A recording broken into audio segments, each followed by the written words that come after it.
So welcome everyone to our webinar. Our special guest today is Filippo Antonelli of the wine estate Antonelli San Marco in Montefalco. Filippo, how are you today? Doing good, thank you. I assume that you just finished harvest. Everything is done now? Is finished with the grapes, but we are harvesting olives now. Oh, that's right. Yeah. One of the things we're going to talk about the commune and the area around Montefalco, but it's one of the best areas in Italy for olive oil. And when I visited last year, it was almost exactly a year ago.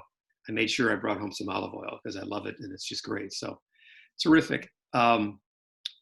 We have a very smart group that's watching today. And I know we'll have a smart group that watch the recording, but there's going to always be people that are a little bit unfamiliar with not only Montefalco, but also with the grape type Sagrantino. So let's start at sort of the basics here. I'll put up a map of the area so people can see exactly where we're at. So tell us about this map where Montefalco is, and we're in Umbria, which of course is in the center of the country. If you look at Italy on the top on the right, you can see in green Umbria, which is right in the middle, is the only region of the peninsula which is landlocked. So no sea in Umbria, and that's why, and it's very green. That's why it's called so-called Umbria, Italy's green heart, because it's right in the middle and it's green. We are beside Tuscany. Tuscany is northwest of Umbria. We are on the border with Tuscany. So I would say that the landscape, the hills, and the climate is close to Tuscany. Although the origin of the soil is different from Tuscany, then I can say later about the origin of the soil. Perugia is the main town of Umbria, but maybe the most well-known village in Umbria is Assisi because it's St. Francis land. Right. And we are in Montefalco, which is here right in the middle of Umbria. So Umbria is in the middle of Italy. Italy is in the middle of the world. So we are the middle of the world. As we say in the United States, location, location, location. It's hard to beat that. So let me put up a picture here of the commune of Montefalco. There's a picture I took last year during my visit. You could describe this a little bit. Sure. This is, you can see Montefalco on the top, and Montefalco is so-called Umbria's balcony, because from Montefalco you can face this big valley. In front of us there are the mountains, the Apennines, and we have the olive trees. On the left there is Perugia, and then Assisi, Spello, Trevi, Spoleto, all vintage villages, very historical, on the top of the hills to defend in the Middle Age. That's why they were on the top of the hill. So as you can see here a lot of olive trees, and then here from this picture a little bit less vineyards, but there are some vineyards. So it's a mix of fields with wheat, sunflower, olive trees, vines, because it's something. Historically, we used to have a kind of contract was called mezzadria, which means crop sharing. Okay. So it was a contract with the workers, and so the estate was divided. All the estates like this were divided in many little farms, and every family was taking care of the little farm. And every family needed some olive oil, needed some hay to feed the cows, needed some wheat to produce flour to make bread or pasta, and some wine and some olive oil. That's why there is a mix of cultivations. I just put up another picture here from my trip last year.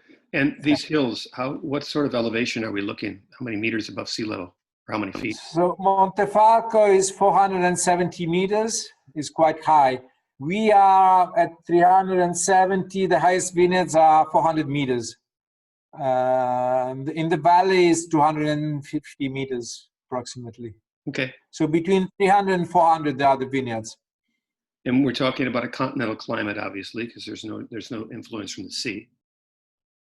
There's no influence from the sea. The climate is compared to Chicago, is very warm, but compared to Rome, for instance, which is close, is much colder. The winter is quite cold, not too much snow in these last years. In the past, much more, but it's quite dry. And then the summer is quite hot, but not terribly hot. There is a good change of temperature between the day and the night, and this is good also for the vines, for the quality of the grapes. Right. Well, I'm sure your statement about compared to Chicago in most days is true, but it's right around 70 degrees today here in Chicago. We have this. We never have this weather in November, so I've got a golf shirt on. I wish I could go out and play golf, but I have work to do. But it's anyway. Let me put up one other picture here, and you see this a lot of times when you're in the area. You see information about the wines of Montefalco, but literally, let's get the picture here. 1 second. It's the Monte is in mountain and Falco is in falcon. So here's a beautiful piece of ceramic from one of the nearby towns. It's close to us. Yes. Yeah, there is falcon over 3 little mountains. So the name maybe is after a German emperor which settled in Italy in 1200, called Frederick II, very important, and he was very expert in doing hunting with hawks, and so maybe after he stayed in Montefalco, the place took name from his hawks in Montefalco. So, but there is no evidence of this, of the origin of the name. And this little town that everybody visits, Deruta, how far is that from Montefalco? Is 20 kilometers, so 15 miles. Okay. All right.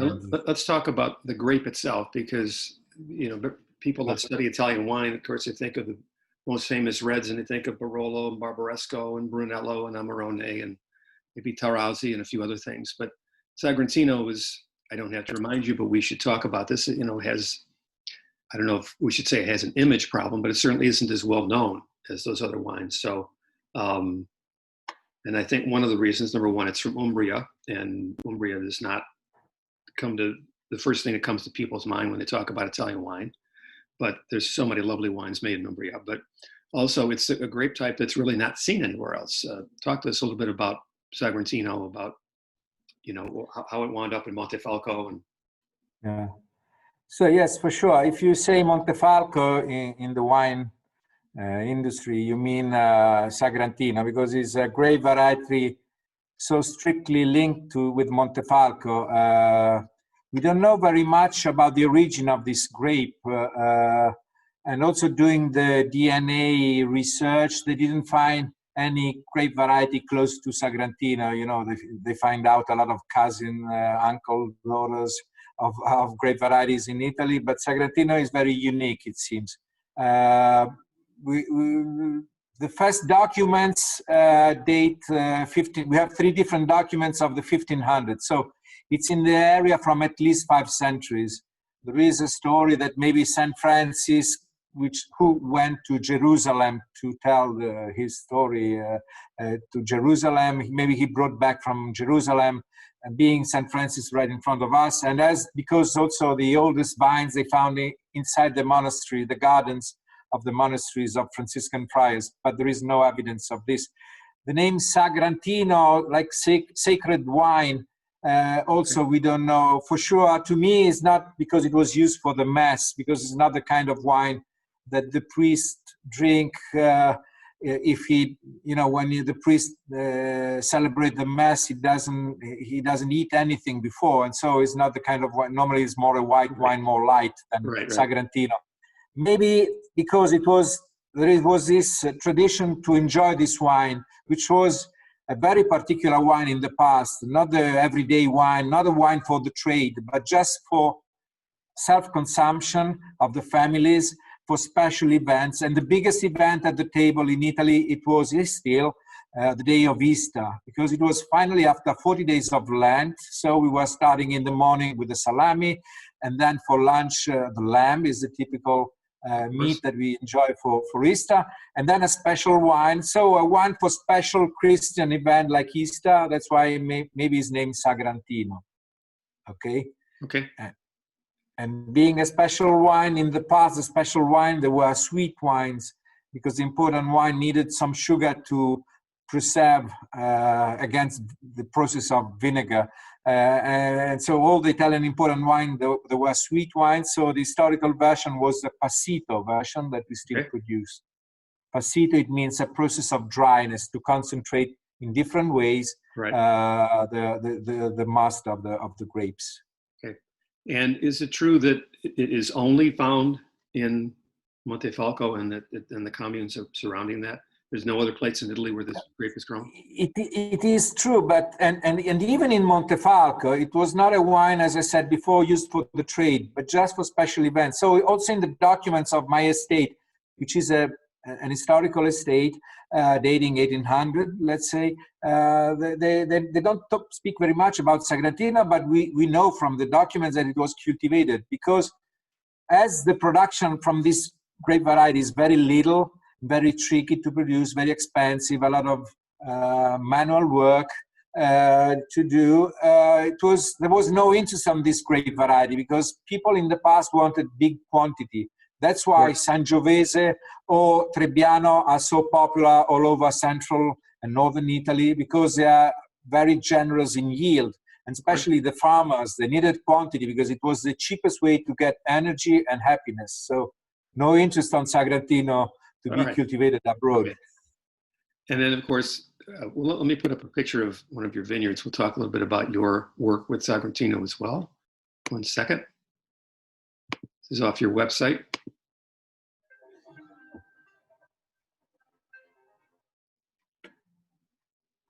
This is one of your vineyards, correct? Yes. It's an old vineyard on the top of the hill. At the end, you can see Montefalco, and then the Apennines, the mountains that starts. So this is 430 meters. Is an old vineyard of Sagrantino. Prune, cardon spar. Okay, one more vineyard shot from your website as well, or your estate. Yes. This, I think, is Chiusa di Pannone. Should be.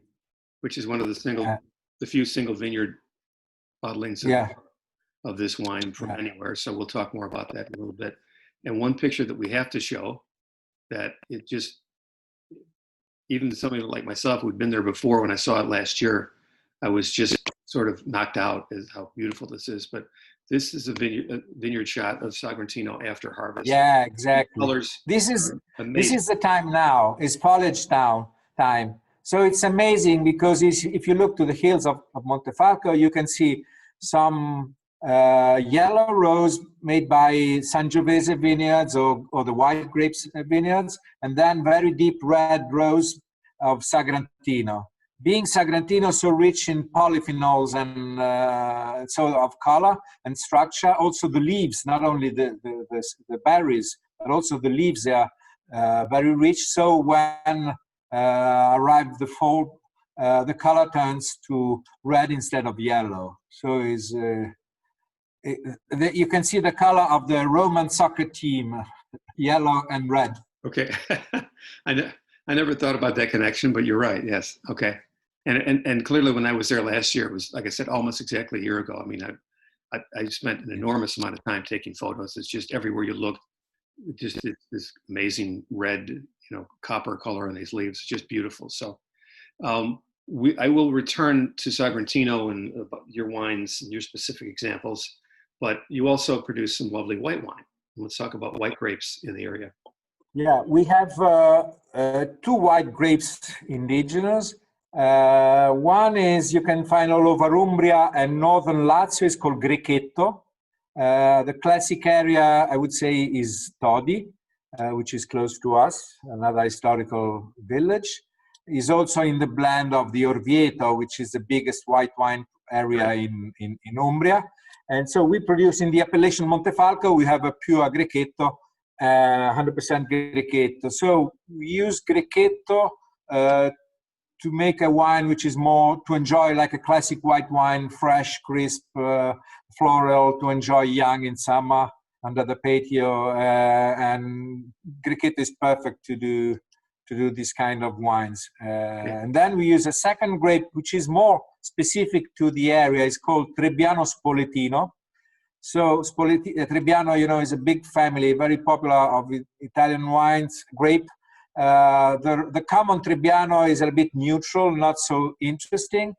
But this is different, is a specific grape variety called Trebbiano Spoletino. Spoletino, it means from Spoleto, another historical town close to us. So it was cultivated in this valley from Spoleto to Montefalco. And this is it was almost disappeared, this grape variety.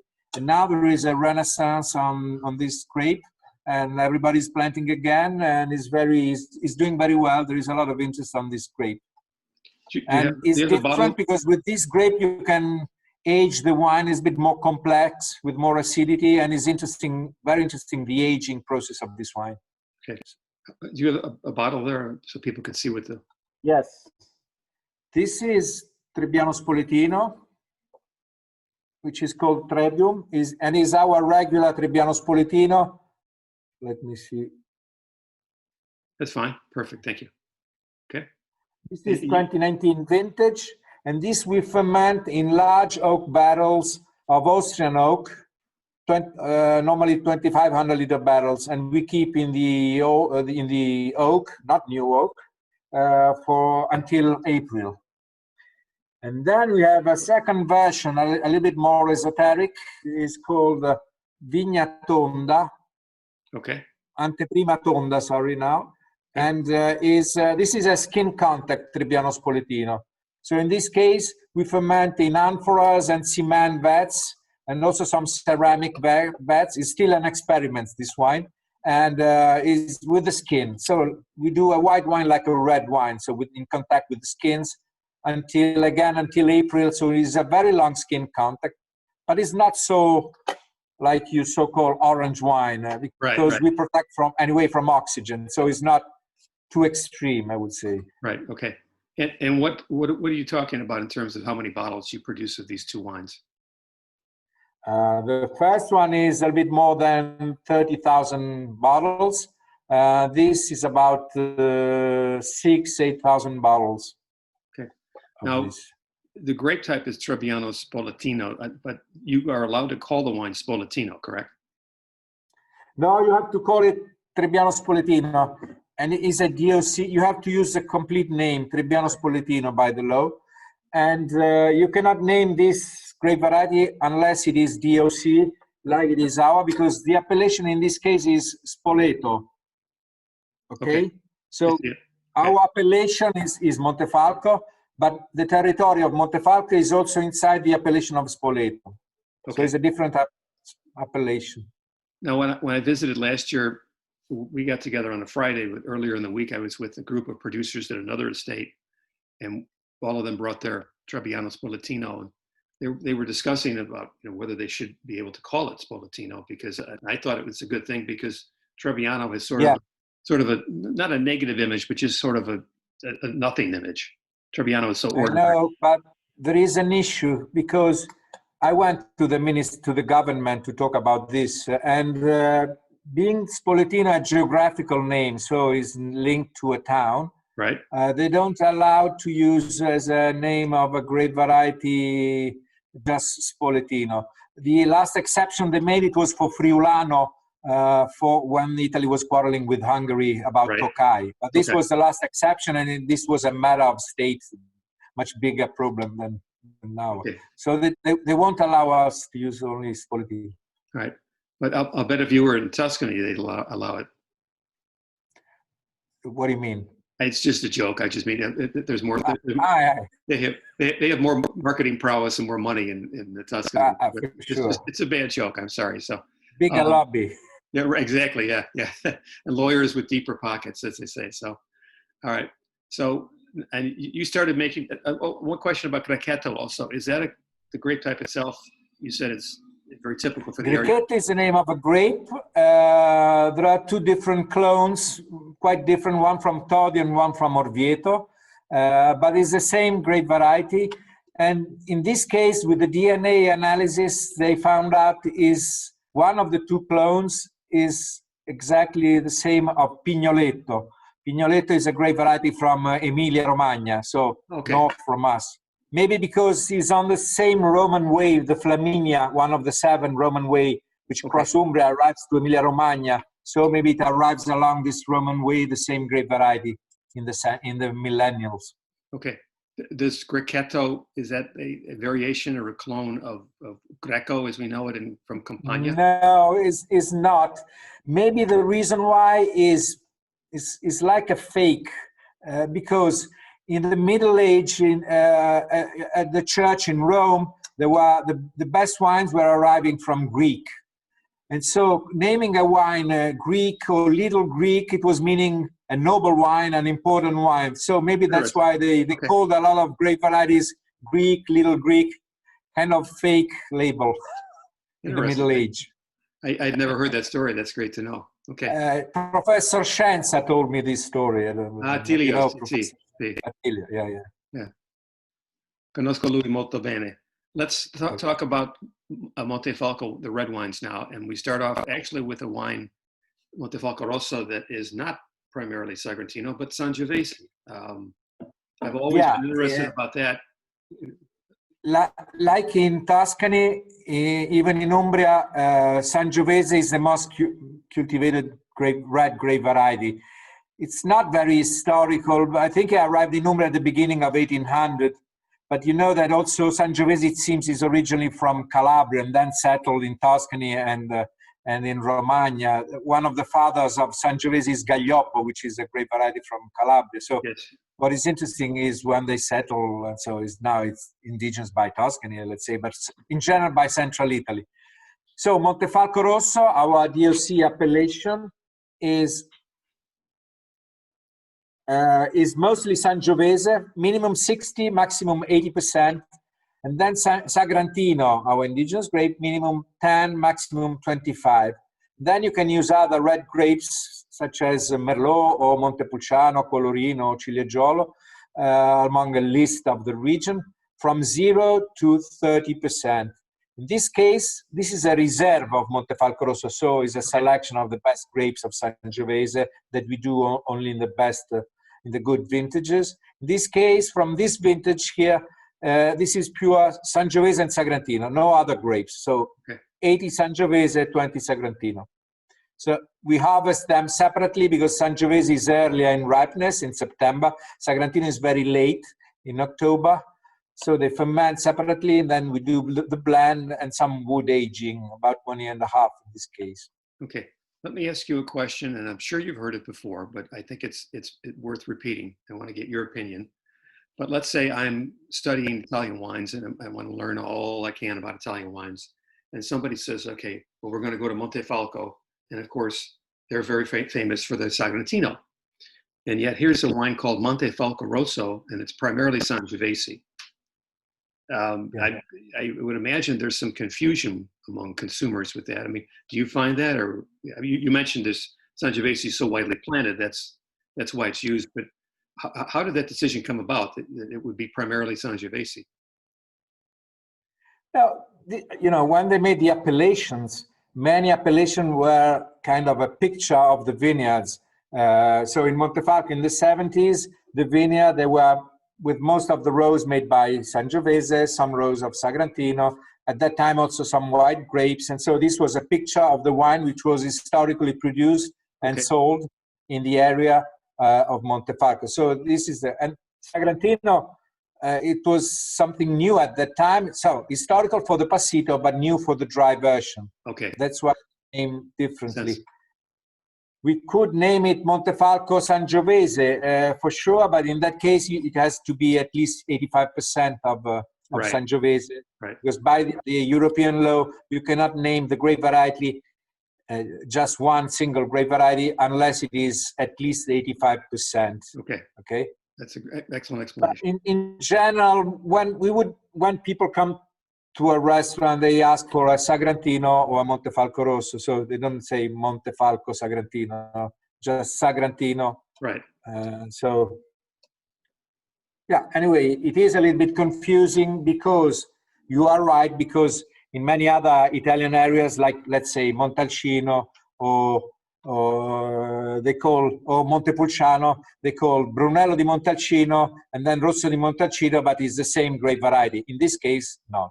So Exactly. we Okay. have to explain this for sure. Right. That's an excellent explanation. Thank you. In Italy, nothing easy, so you know. I learned that many years ago. Right. You have to, as another producer in Piemonte told me, we're Italians. We have to do it the hard way. So, all right, let's move on to Sagrantino. And before we do, what's your production on the Montefalco Rosso and Rosso Reserve? Montefalco Rosso is for us big, is almost 140,000 bottles. Okay. The Riserva is about 10, 12,000 bottles, not every year, just the best years.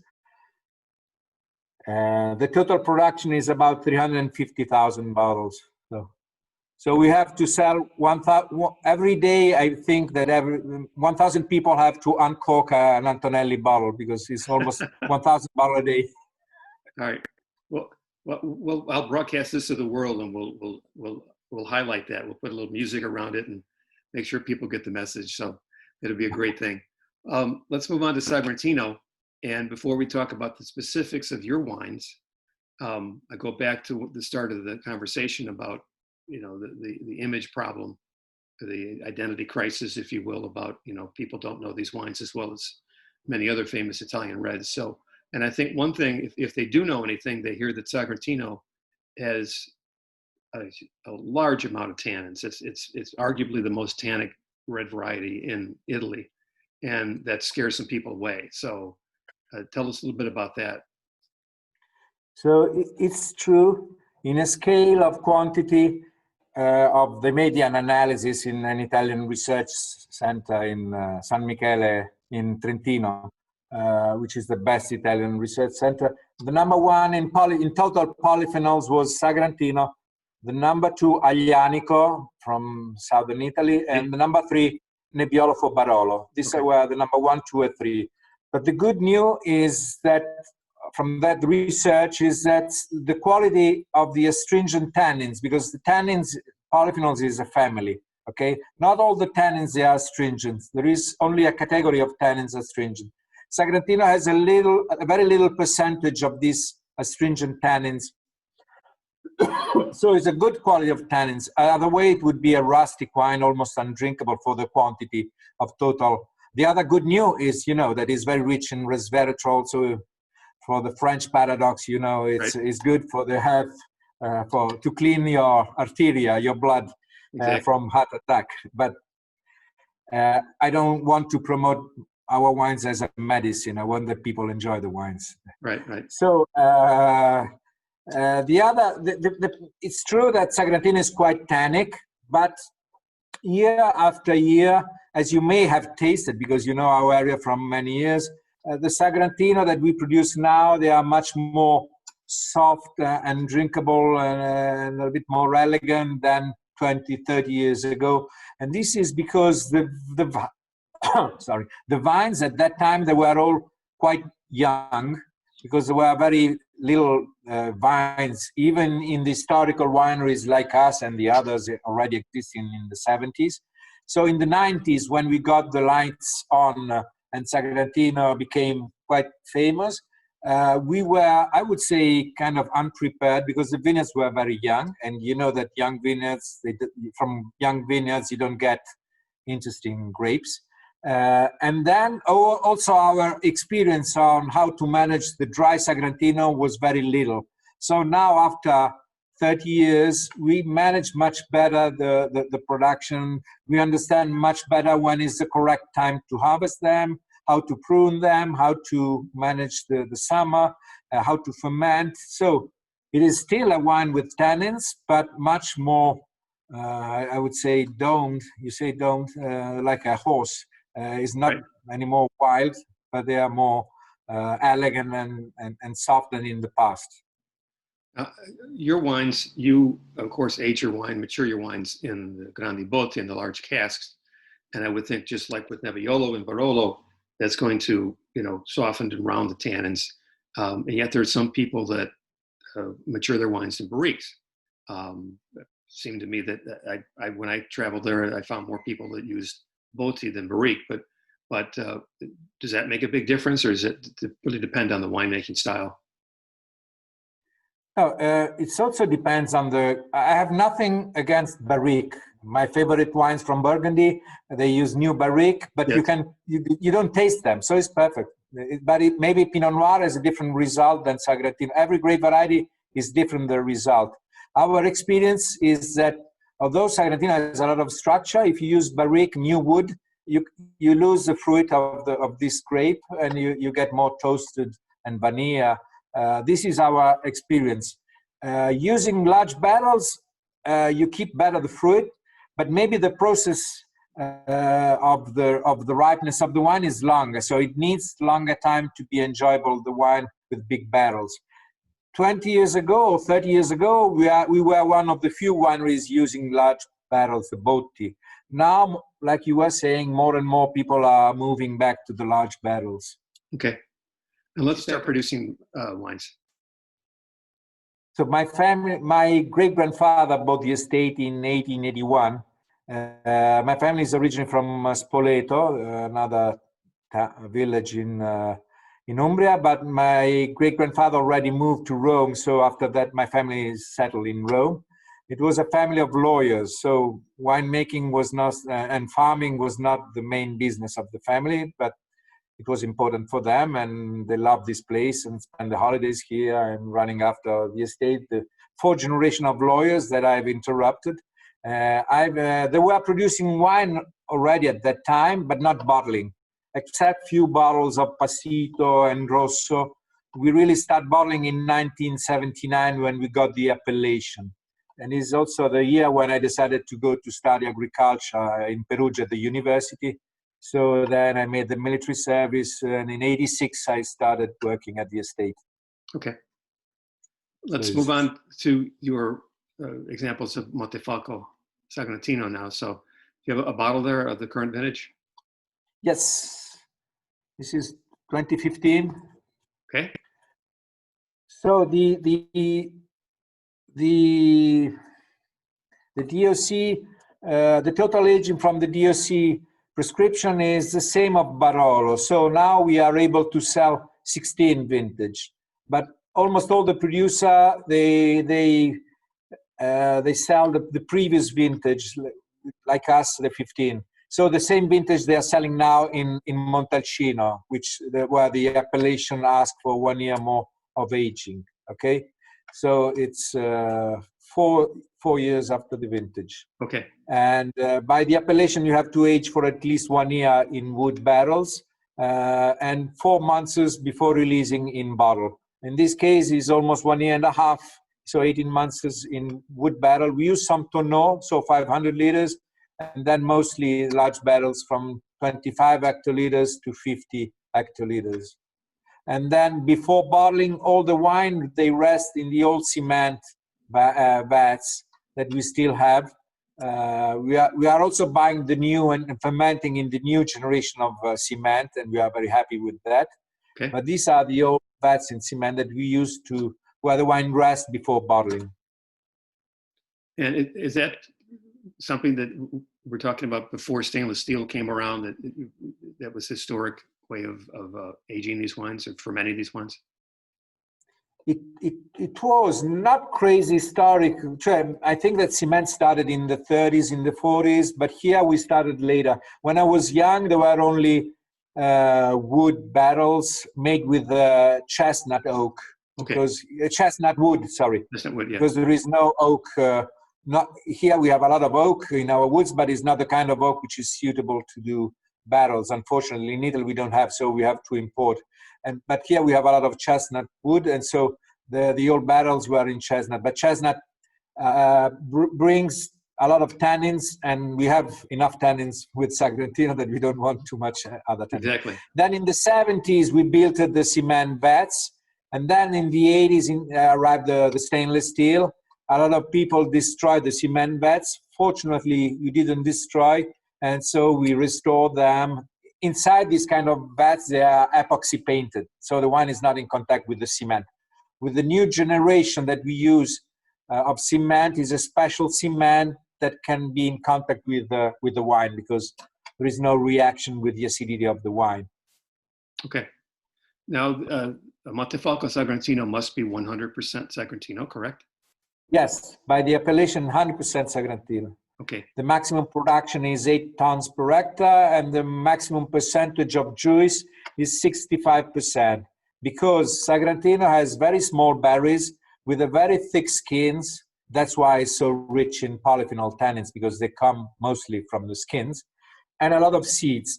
Okay. So it's more expensive to produce it, because you have, normally with Sangiovese, you get more than 70% of juice. Sagrantino, you get less than 65% of juice. Okay, that's why this little percentage. And when are the grapes typically harvested, the Sagrantino grapes? In October. You know, now with the global warming, as we are harvesting a bit earlier than in the past, but it's still October. So, and it's good is, you know, most of the important Italian grape varieties, they are late in ripeness. And this is good because it preserves us a little bit better from the global warming, because the grapes, they escape better the very warm summer we may have, which is the opposite of Merlot, let's say, which is normally overripe here, because it's selected in France, in the north of France, where the climate is completely different. Okay. So it's Sagrantino and Trebbiano Spoletino, they are very late in October. Sangiovese and Grechetto a little bit earlier, second half of September. All right. And tell us about the harvest that was just completed for 2020. How was the growing season this year? So we are happy, because we were not so positive, because the winter was, and the spring is normally kind of rainy, the end of the winter, beginning of like March, April, they are very rainy, and we need that rain for the soil, but it was very dry. During the lockdown, we were at home, it was so sunny and dry in this spring. And then the July, it was, which is normally the warmest month in Italy, it was very, not so warm, very fresh in the night. And then August and the beginning of September, they were quite warm. And this normally is not fantastic if the end of the season is very warm. It's not fantastic for the ripeness, for the freshness. So we were not expecting wine with a good freshness, good acidity, and the alcohol is like the alcohol of 20, 30 years ago, so not crazy high alcohol. So we are quite happy. Not too much production, especially Sangiovese, but we don't need high yield this period, because the sales are a little bit low, so it's even better. I can imagine. We'll address that in a minute, but let's move on to your next wine, which is one of the most famous examples of Montefalco Sagrantino. That's the Chiusa di Pannone, I think the vineyard we looked at earlier. Yes. This is a single vineyard selection. Yeah, that looks great right there. This Perfect. Is the parcel of which comes from a map. This was a map of the estate at the end of 1800, at the time of my great-grandfather. And Chiusa di Pannone, you see, come from this parcel here, a little bit apart. Okay. It's the highest vineyard, 400 meters, south-facing, with a particular soil. So we decided to do kind of a single vineyard selection called Chiusa di Pannone. This is still, sorry? I know the word chiesa in Italy means a small church in the country. It's Chiusa. Yeah, but this is Chiusa. Right. Chiusa is like clos en français. Like clos, you know, and this is the name which is on the map. It's not because we want to copy Burgundy, right. But because the reason is because this was at that time an olive tree grove, and they used to call here in Umbria Chiusa the olive tree grove, because they used to collect the stones from the soil and put to make little walls surrounding the grove. That's why it's called Chiusa. Okay. So it's the historical name in the map. Okay, so normally this wine we release 1 year after after the regular Sagrantino. So now we should be out with 14, but we are not. We finished the 12, and we didn't make any in 13 and 14 because they were both difficult vintages. So we skipped 2 vintages. So we will release at the end of the year the 15. We just gave. Is arriving to you, just to journalists and to the guides now of the 15. And so the process is the same. The difference is a little bit more longer wood aging and longer bottle aging, but generally the difference is not in the process of making the wine. The difference is just in the vineyard, which is so this cru is as the next wine is another cru which is very new. This cru, compared to the new cru that I will show you in 1 minute, is a bit more classic Sagrantino in a soil with more clay, deep soil, so more fruit and more structure, a little bit more. I would say, yeah, more fruit compared to the other Sagrantino, which is the next and is very new. Is the first release. This is called Molino del Lattone. Okay. Attone, Molino del Lattone, and is completely in another area. Is in the township of Gualdo Cattaneo. Is about 9 kilometers from here. We run after these old vineyards from an old producer, vintner, and we fell in love with the grapes of this vineyard. And so 5 years after, 2 years ago, we bought this little estate.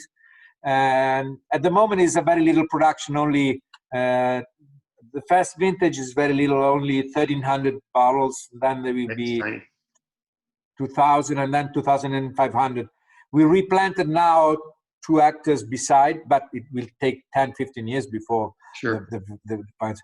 And the soil there and the exposition is completely different because this is east facing, very steep soil, very poor, rich of stone, so completely different in the middle of woods. So I would say more wild place, and being poor soil and being east facing, the wine is a bit more spicy, a little bit more with more elegant tannins, a bit less powerless. But you will taste very soon. Okay. So I look forward to it. When was the first vintage of the Chiusa di Pannone? Chiusa di Pannone, the first one was 03. Okay. And this, the Battone, the first one is 15. Right. And you also make a pasito, correct? For sure. This is the historical version.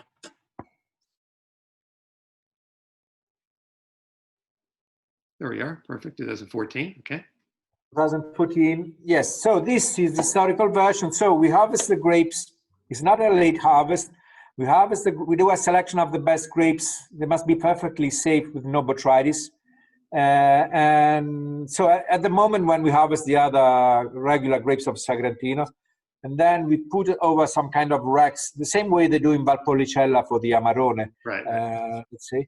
And then now they are in the drying process. And then before Christmas, generally we crush the grapes, and we get a very concentrated sugar. So we lose 50% of the water, so it's very concentrated, a lot of sugar, and the natural yeast, they transform the sugar in alcohol. When they arrive at 14.5, maximum 15, they are not able to transform any more sugar, because when there is a lot of sugar, residual sugar for the yeast, although it's the food for the yeast, the sugar, like for us, but for the yeast is a problem, is a stress when there is a lot of sugar. It's not easy for them, like maybe for us if we have too much food to eat altogether. And so the fermentation stops. If it doesn't stop, we move outside where it's very cold in December, and we stop the fermentation. And at that point, in this wine, there are 100, 120 grams of natural sugar unfermented. So it looks like a very sweet wine, which is true because there is a lot of sugar. But on the other hand, we also concentrate tannins and acidity. So It's a unique wine because at the beginning you get the sweetness from the sugar, and then arrives the tannins and they clean your mouth. So it's not cloying. At the same time, it's sweet and dry. So it's very unique. Right, right. Now, I love the wine. I'm wondering if, when I am in the Valpolicella area, the producers, I always want to try their Passito and their Recioto, as it's known there, but they always complain about, we wish we could sell it. It just doesn't sell. I mean, do you and fellow producers have the same problem with the Passito? In general, all over Italy, I think all over the world, is not easy to find to sell Passito and sweet wines. But we are happy. We produce a good quantity of Passito. If you believe in something and you are proud of what you do, then you can sell it. For instance, in the best restaurant in Chicago, we sell a lot of this and not the other wines. Oh, good. That's nice to know. And yeah, it's weird because when you say people, this is a sweet wine, people, they say, oh no, sweet wine, I don't want sweet wine. Right, right. But if you ask, all the wines made by big winemakers in the world, regular dry wines, they all put sugar because they sell if they put sugar. So they put sugar, but they don't declare. If you declare, people say, no, we don't want sugar. Of course, right. If you tell them it's dry, but actually most people don't want things extremely dry. They want a little off dry a little bit. Exactly. So you mentioned a restaurant. What are your favorite foods with the Sagrantino? Sagrantino is a little particular because you can enjoy with the cakes, but not creamy cakes with the eggs. So dry cakes, like some is considered the best Italian wines for chocolate, but chocolate is not easy. So I wouldn't use with very pure chocolate unless it's a very old age Sagrantino losing the tannins. So, but more with Gianduja, this kind of, I would say to sell a lot with Nutella because it's very popular. Okay, if you like that, it's also enjoyable with some kind of meats, particular meats, braised meat, long cooked with fruit. For instance, in Tuscany, on the coast of Tuscany, they have a recipe of wild boar, long cooked with a sauce with some chocolate inside. It's called cinghiale in dolceforte. Once I tasted with that cinghiale, it was fantastic. Sounds great. Sounds great. Finally, let me ask you about your export markets, because when you talk again about Brunello and Barolo, it's always the United States, and we're happy to help the Italians out, and we love these wines. But what about for your wines, and what about for the producers in general? Is the United States a big market, or are there other markets that are more important? So for us, the United States, I think for everybody in Umbria, in Montefalco, United States is the most important market. And also because people, they enjoy these wines. Let's say, people enjoy the Cabernet from California, and Sagrantino is a bit on that side, but with more acidity. Right. So it's easier to enjoy with a steak, because the acidity helps you to drink wine, to be thirsty. And so people, they enjoy this wine. So with a grill, with a steak, as your steak is more fat compared to our steak. Our steak is too lean for Sagrantino. Our steak goes better with the Sangiovese because the Chianina breed is very lean. Your steak has marble fat in the middle, is more tasty, and the tannins with the fat, they go perfectly. So people, they enjoy, let's say, Trebbiano Spoletino, we are selling so much now in United States, is doing very well, despite the name Trebbiano, but people, they love this wine, so it's doing better. In general, I have to say the percentage of export of our wineries, except some producer which export very much, but in general, our percentage is a bit smaller. We sell a lot in Umbria, in our region, which is good to be strong in our market, but we should increase the export. But it's a long... Umbria is becoming a little bit more popular for tourism, so there are more and more American, there were, let's say, after COVID, let's hope again, American people discovering Umbria because it's a bit underrated and more authentic compared to Tuscany, which is a bit more snobbish and well-known. So the Umbria people are a little bit more friendly, which is normal when you have less tourism. Maybe in the future we will be snobbish like Tuscany. Okay. Well, but at the moment, people coming here, they enjoy the place and they love the food. And yeah, I wouldn't want to say snobbish. I don't want to get anybody in Tuscany mad at me, but I would say it's more relaxed. Would be a good way of putting it. But and what about other markets? And what about places like Scandinavia or Germany or Russia or China? At the moment, we are selling a lot in Scandinavia, but Scandinavia depends every time if you win a tender with the monopoly, so it's a bit.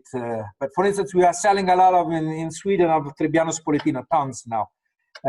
For us, the second market is Germany, and the third one is Switzerland. Although Switzerland is small, but for us is very big. And then we sell a little bit in Japan, and a bit in China, in Russia, some other. In Canada, of course, England, Australia, we're selling well. A little bit everywhere. So good. Well, yeah, little quantity, but in many markets. Okay.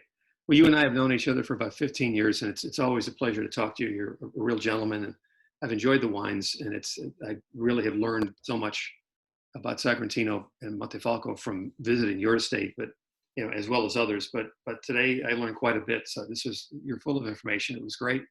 Appreciated the conversation. I don't see any questions coming up, so I'm all set. So I appreciate this. Buon lavoro. I hope we see each other soon, but the way COVID is going here in the United States, I'm not so sure. It may not be till the. I hope I can be able to taste a Chicago steak with a bottle of Sagrantino with you. Perfetto. Okay. Thanks again. Ciao. Ciao. Ciao, ciao. Grazie.